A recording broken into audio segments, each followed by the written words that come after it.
I never thought my choice of car would prevent me from buying my dream home, but that's exactly what happened last summer in the prestigious Oakwood Estates. I'd had my eye on a beautiful colonial-style house for months, nestled in a quiet cul-de-sac with mature oak trees and manicured lawns. The previous owners had decided to relocate for work, and the listing price was surprisingly reasonable for such an exclusive neighborhood. With my recent promotion, I was finally in a position to make an offer. I'd saved diligently for years, building up my credit score and putting aside money for a substantial down payment.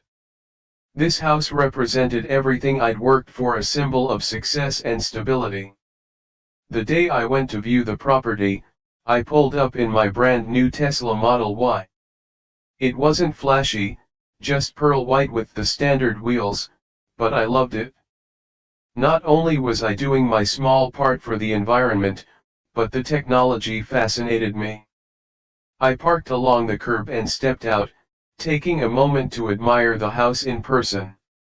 It was even more beautiful than in the photos. 2 stories of elegant red brick with white trim, black shutters, and a gorgeous front porch with white columns. I was already imagining myself sitting on that porch on summer evenings, watching the sunset with a glass of lemonade.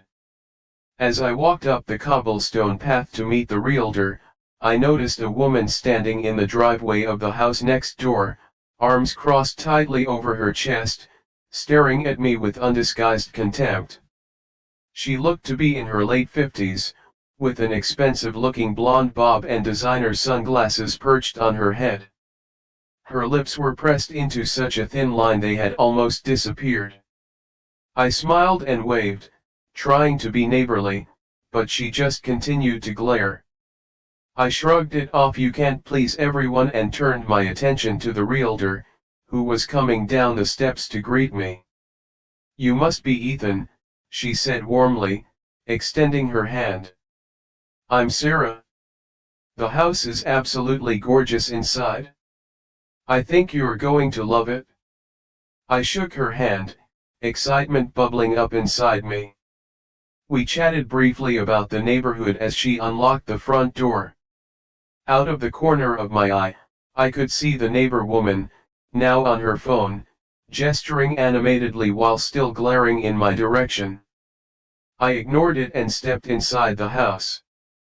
The interior exceeded my expectations: hardwood floors throughout, a renovated kitchen with granite countertops and stainless steel appliances, and an open floor plan that made the space feel airy and welcoming. I was particularly impressed by the floor-to-ceiling bookshelves in the living room and the cozy window seat overlooking the backyard. Sarah was in the middle of showing me the master bathroom with its luxurious soaking tub when her phone chimed. She glanced at it, frowning slightly. "I'm sorry," she said. "I need to take this. Feel free to look around on your own for a few minutes." She stepped out into the hallway, and I could hear her voice, low and confused, though I couldn't make out her words. I took the opportunity to imagine where my furniture would go and mentally measure the spaces. I was already sold on the house and was calculating how much over the asking price I should offer to secure it quickly when Sarah returned, looking uncomfortable. "Is everything okay?"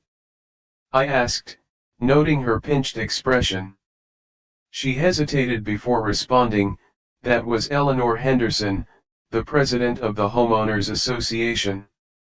She's expressed some concerns about your potential purchase."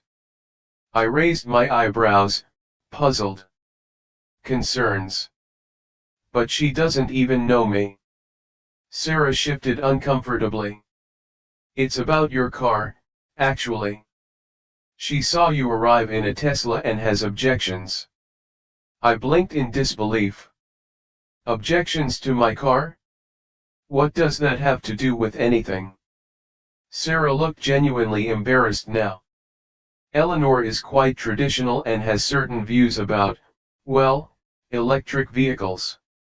She believes they're making a political statement that doesn't align with the neighborhood's values." She's requesting a meeting with you before she'll approve the sale. My mouth fell open. Approve the sale? Does she own the house? Sarah shook her head quickly. No, but the HOA has certain powers here, and Eleanor has been president for 15 years.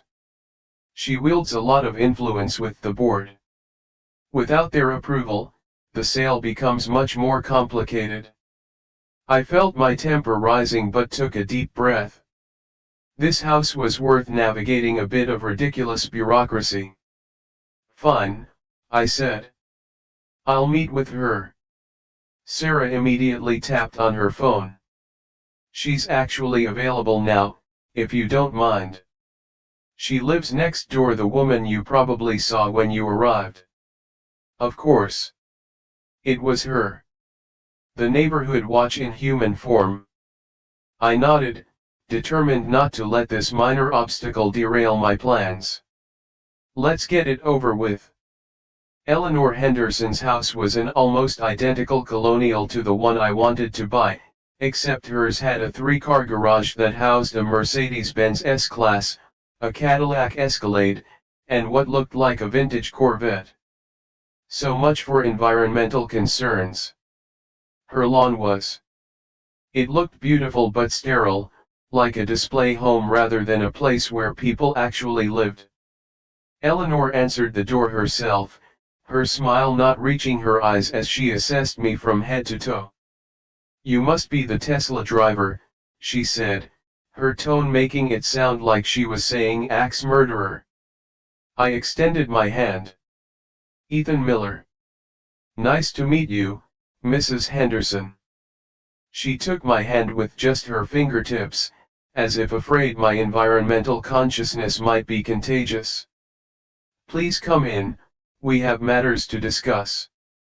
Her home was just as pristine inside as outside, cream-colored furniture that looked like it had never been sat on, crystal vases holding perfect arrangements of fresh flowers, and not a speck of dust anywhere.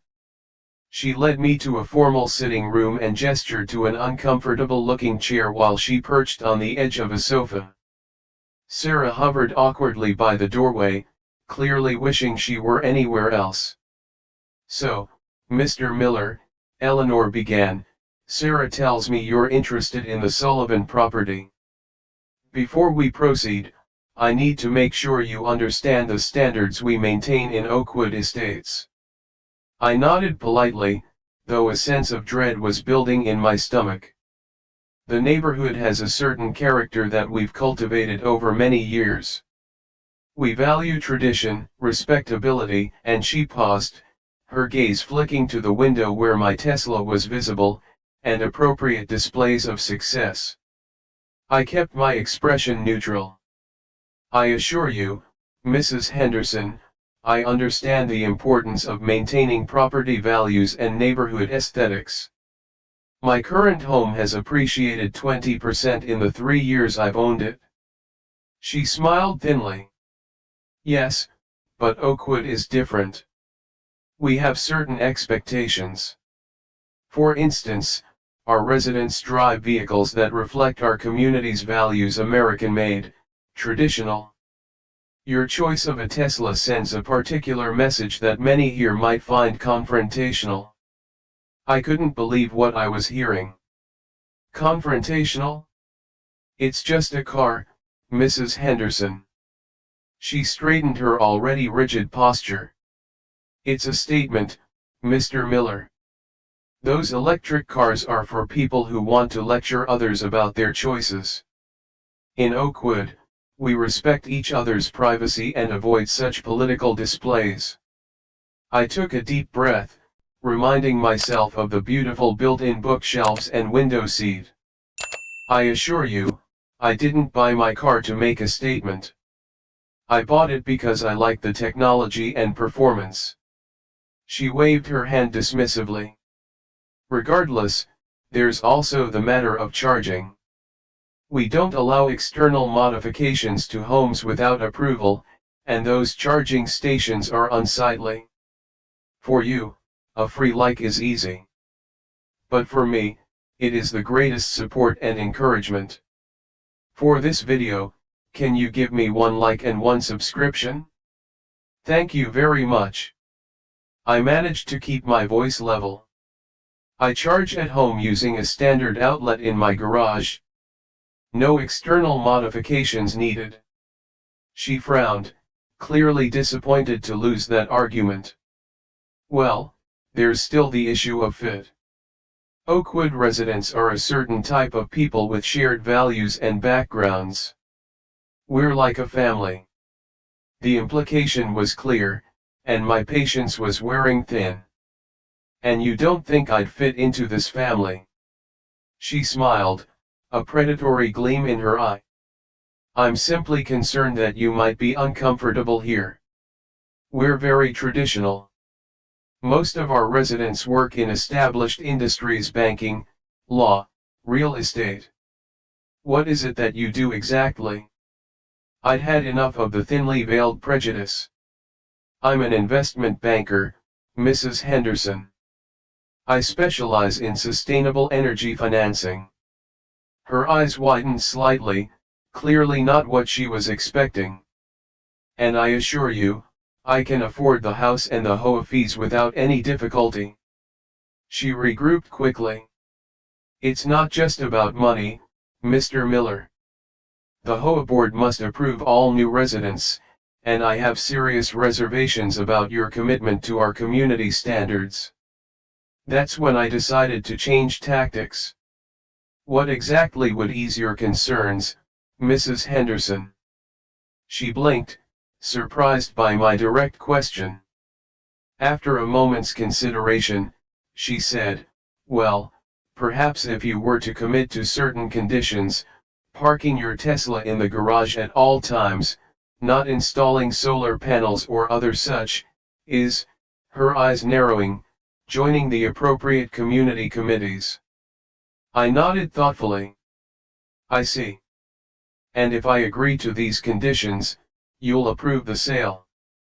She smiled, sensing victory. I would certainly be more inclined to recommend approval to the board. I stood up, extending my hand again. Thank you for your time, Mrs. Henderson. You've given me a lot to think about. She seemed pleased with herself as she walked me to the door. I'm glad we understand each other, Mr. Miller. Oakwood has standards to maintain. I nodded and left, rejoining Sarah, who was waiting outside. Once we were out of earshot, I turned to her. I'm still very interested in the house, but I need some information about the neighborhood. Sarah looked surprised but relieved. Of course. What would you like to know? I smiled. Everything you can tell me about Oakwood Development Corporation. They're the original developers, correct? 2 weeks later, I was sitting in the quarterly HOA meet. Eleanor Henderson was at the podium, addressing the 24 residents in attendance. I sat quietly in the back, waiting for my moment. Item 7 on the agenda, Eleanor announced, the Sullivan property sale. As you know, we have a prospective buyer, but I have serious concerns about their suitability for our community. She launched into a thinly veiled character assassination, referencing my alternative lifestyle choices, apparently, driving an electric car qualified, and questioning whether I would maintain the character of the neighborhood. Several residents nodded along, while others looked uncomfortable but said nothing. Eleanor was just building to her recommendation to reject my application when I stood up. If I may address the board, I asked politely. Eleanor frowned.